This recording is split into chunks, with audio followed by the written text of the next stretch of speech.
Hi, this is Frankly Tarot with another video. I think it's been about a month since I last recorded. And today I want to talk about, we'll just jump right in. I'm not even going to talk about how I'm doing or anything. We'll talk about nudity in the tarot, and I'll be referencing the Rider-Waite. This is my Centennial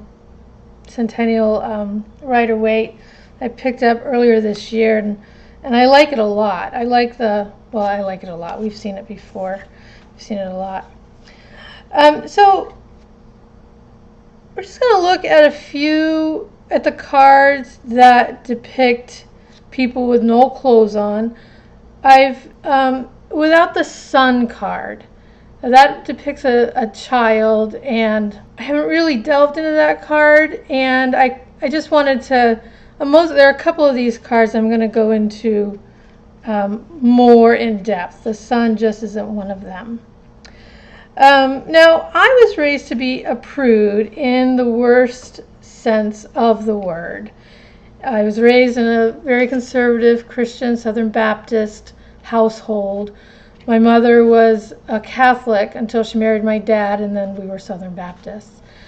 And I've transcended my upbringing to an extent. There's a lot of nudity out there that gets on my nerves, but I have to say the nudity in the RWS deck is not that kind of nudity. There's not a ton of it.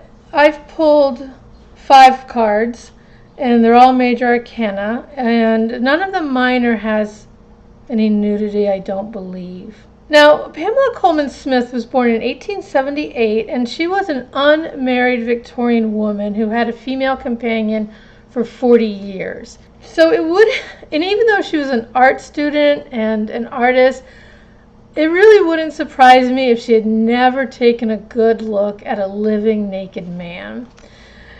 Just, I don't know, some of these images are very general. And another thing that I like about the nudity in the Rider-Waite Smith, and we'll take a quick look at the Lovers real quick, is that the people here are very equal. They're the same height, they're the same build. It's really just the breasts on the woman and the crotch on the man that differentiate. And that's part of what I like about this card, as well as the Devil, about the nudity, and for the most part, the cards in general, the Rider-Waite deck. The men and the women are very equal. You don't really see the big bulky men. There's not the body beautiful thing going on with the women. So I find this deck to be really good when we're talking about, and we'll talk about it a little bit, the polarity between masculine, feminine, male, female, yin, yang. But nudity in general, typically indicates a certain vulnerability and a complete honesty. It's not, in the Rider-Waite deck, Rider-Waite Smith deck, it's not about sex at all. Even the Lovers, just, you can kind of believe that these are two complete human beings. But on the other hand, this image really isn't about sex. It's not a sexual card. Yeah, and I was looking at some various tarot decks, and I saw a Lovers card somewhere. I don't remember which deck it is, where the woman was naked, was nude, and the man had trousers on. So clothing makes a person less vulnerable, and a clothed person in art has the edge over the naked person. So for me, a Lover's card without the equal vulnerability, it doesn't work very well, but it does work here. So back to the RWS, and back to the Lover's card. My camera today is focusing very nicely on the cards, and I'm not so sure about my face. So the angel above them indicates the equality and the neutrality of the two genders that's being depicted here, between the masculine and the feminine. And the angel, who is, depending on how you're looking at it, is either both genders or all genders. We're going to say it's all genders. And it represents the equality and neutrality. And it also represents what happens in a complete union between the feminine and the masculine, which is transcendence and integration. Now, I want to emphasize that I'm not talking about human individuals here. I'm not talking about sex or gender and the way society deals with that. This is all metaphor. And before we go any further, the way that gender is being discussed in society now is changing very quickly and very rapidly. It's evolving, I should say, and I'm happy about that. I think that's great. I feel like for so many years and generations, the line between what is male and what is female, what is man, what is woman, what means girl, has been too thick and too dark and too deep. Why can I'm wearing well, you can't see, but I'm wearing a dress today. Why can I, as a woman, wear a dress and no one will care? Or actually, I, as a woman, a relatively feminine woman, can walk out in jeans and a t-shirt, a man's t-shirt, and nobody cares or even realizes that's what I'm doing. But if a man, a regular old straight man, walks out in a gathered skirt, that's weird. Why is that? There's an answer. There is an answer, but it's a different rant entirely. But for so long we have looked at, male and female as being like polar ends. You've got male, female, or maybe female, whatever, one on each end. You've also got things like, other dualities, white, black, north, south, etc., etc. But these two poles are not, they don't exist on their own. As you can see with this needle or with any axis, or there's all this in between. If you have black and white on either end, you have a lot of shades of gray. And really, if you've got north and south, you've got in between. You've got many latitudes and longitudes, male, female, much in between. And furthermore, to pull my metaphor even more, I would say that it's more than just a pole, that these are two poles with an axis. I would say that it is a sphere.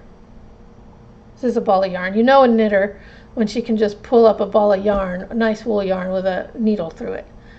So you've got black, white, north, south, boy, girl, the pole, and then everything else, all these different ideas and expressions of those two polar opposites.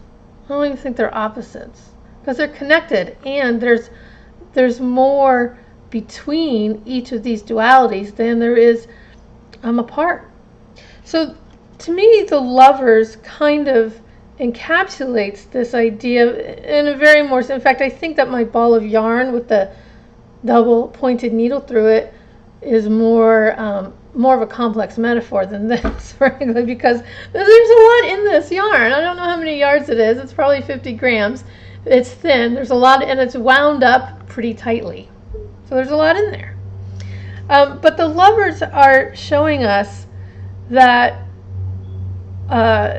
these two sides of an individual, of me, of you, of whoever the reading is for, whoever is looking at this card, has the potential and I would say the need to come together in a complete whole. And that's why we do the tarot for a lot of reasons, is because we're trying to become our complete selves. And the lovers represents that goal. And I would say that the world represents reaching it. And the world is represented by a female person. Excuse me while I have my iced tea. is represented by a female person, and also I'm going to look at my notes that I wrote about the lovers. I'm sorry, about the world. I've been working through the world through my 21 ways or 22 ways to read a 21 ways to read a tarot card. It's a great book to work through. Now she's not completely naked since she's wearing this sash, this drapery around her, but it almost looks like it blew on her or something. So between the lovers and the world, we have the devil. Now I do not, a lot of people have been interpreting this or reading this kind of like sex or sexiness or sexuality, and I've never seen that. Because first of all, I don't know, I have never seen this as a sexual card. I mean, they're chained up, for Christ's sake. No one's having sex here. But I just want to draw our attention to the fact that, like the lovers, they're, the same build, similar height. They both have horns. They both have red hair. It almost looks like, it's hard to tell.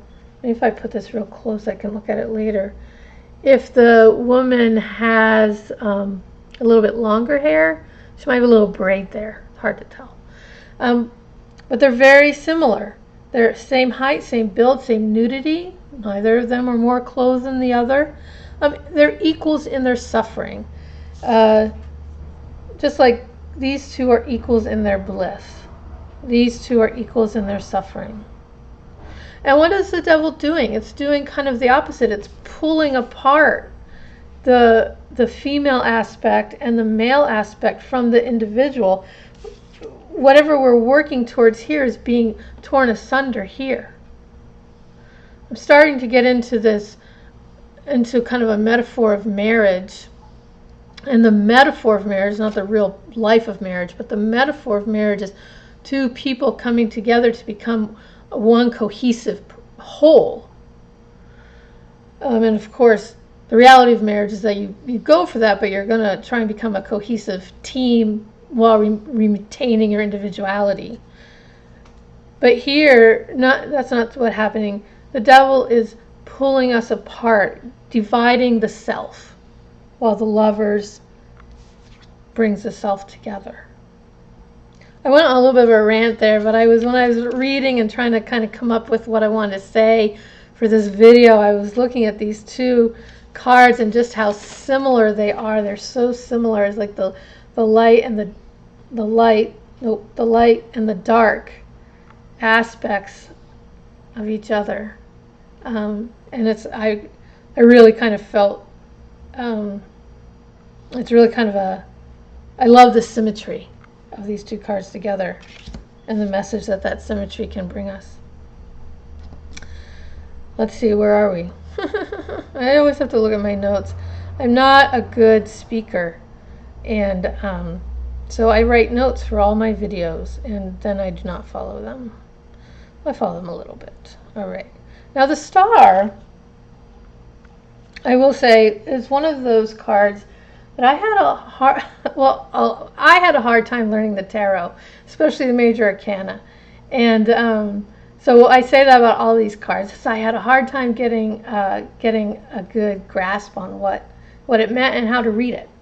So for me, when I see the star card, I consider it mindfulness. The key word for me for this card is mindfulness. It's putting your complete heart and soul into a single thing. And for her, that single thing is pouring the water. Pouring the water exactly where it needs to go, the exact rate, and she cannot be pulled from her task. And clothing would be a distraction in this case. She is so alone and so within herself that the nudity represents this completeness, which allows her to give herself to her task, whatever that task is, her nudity allows her, or represents her ability to give herself completely 100% to that task. Nothing else. Not getting dressed. No clothes. And although this figure and also the world, they're clearly female, they're clearly representations of women, a woman, they're also androgynous. Androgynous is the word I wanted to try and find or grasp for earlier. That these figures are, although, we can see that one's a man, one's a woman, well, not these two, they're androgynous. I mean, that's kind of what I like about this deck. The whole deck is that the figures, even though we can see most of the time that they have a gender, they are androgynous. Yeah, I don't really like the tarot cards that depict this body beautiful, women with huge breasts and little tiny, the six-pack abs, and I don't like that because it's a distraction. It doesn't represent, for me, it doesn't represent what I'm looking for when the tarot uses male, female, or masculine, feminine as a part of its symbolic language. Let us move on to judgment. Yeah, so there's one figure back here, way in the back. Way in the back. That just is a person. There's no real indication of gender. And this card represents a complete transformation. The people are rising up out of their coffins. The coffins represent death of the old self.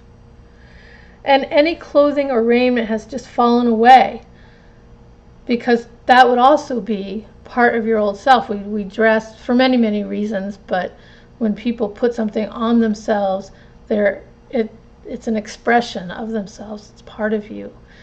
And in this card, they are in such a moment of purity that there's no need. The raiment has fallen away. It's a purity of soul, a moment of the purity of soul. And there's that angel again. Must be the same person. Must be the same angel. Same wings. Just put on a different outfit that day, I guess.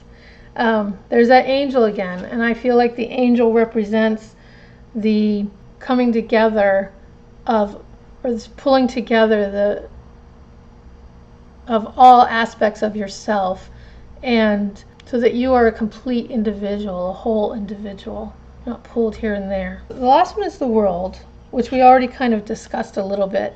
And I have to say that even though it's an important card, and perhaps the most important card of the Major Arcana, I don't really know what to say about the world right now, except that again, it does represent the complete individual, the undividable individual. So I'm sure I'm not the only one who feels like strange, or it's not strange, but who behaves and shows different parts of myself in different situations and to different people. I behave and I treat my father, of course, much differently than a friend, than my best friend. I say things and I speak in a certain way with my closest friend than I do with my husband or with a coworker. I'm very guarded with my supervisors, very guarded. So I hope they don't stumble across this video. I'm actually very guarded with my dad. I'm a little less guarded with some of my siblings. I'm almost completely unguarded with my close friend. But so you have that. So we pull out different parts of ourselves. I'm gesturing, but I don't think you can really see it on the camera.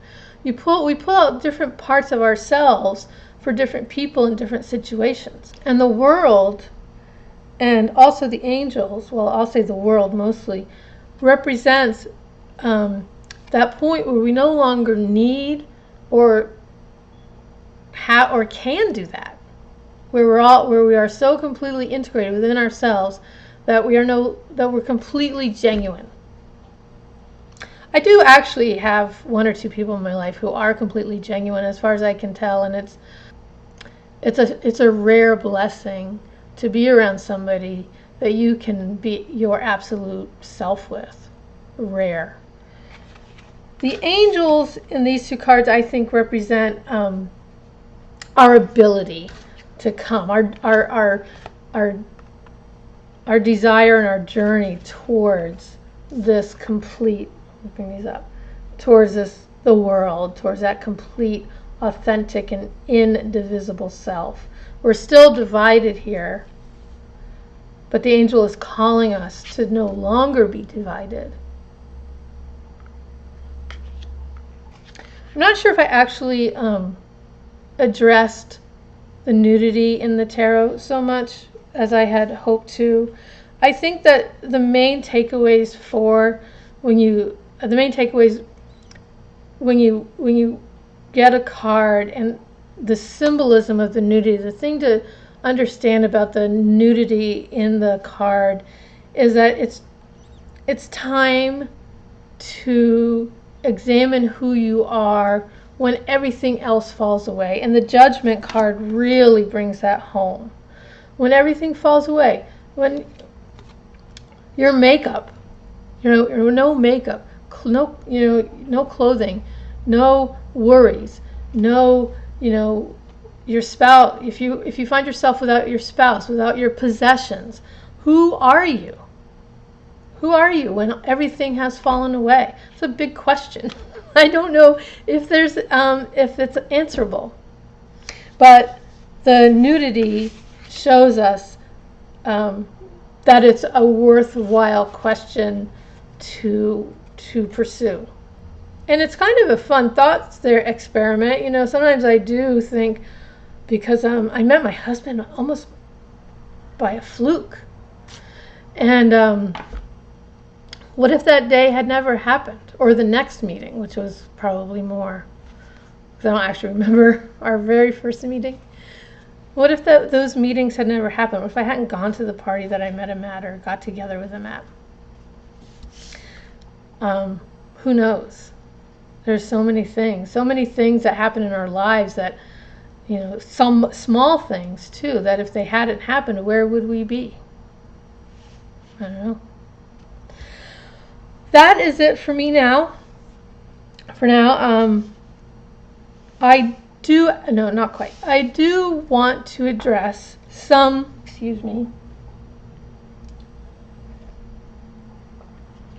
of the upheaval in the world, because there goes my cat.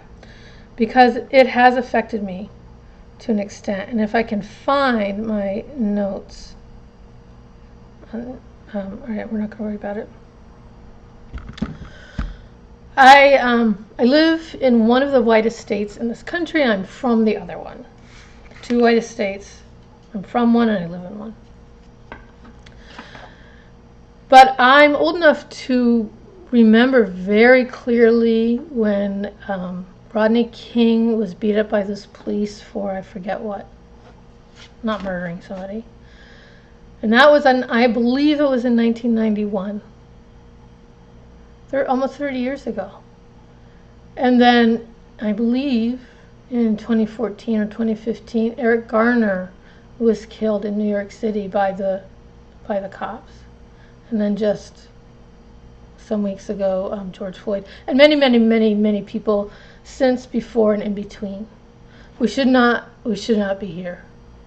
We should not be having these protests at this point. It should have been over 25, 30, it should have been over 400, but it should have never started. But it should have been over long ago.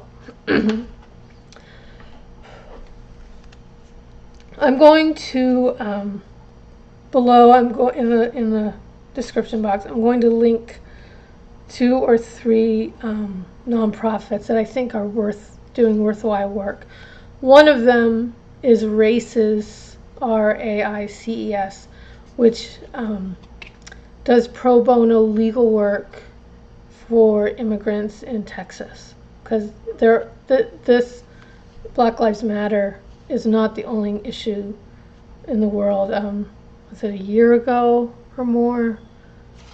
The kids in cages was all over the news, and that issue is not, it's not over. It's still ongoing. So, thank you for joining me.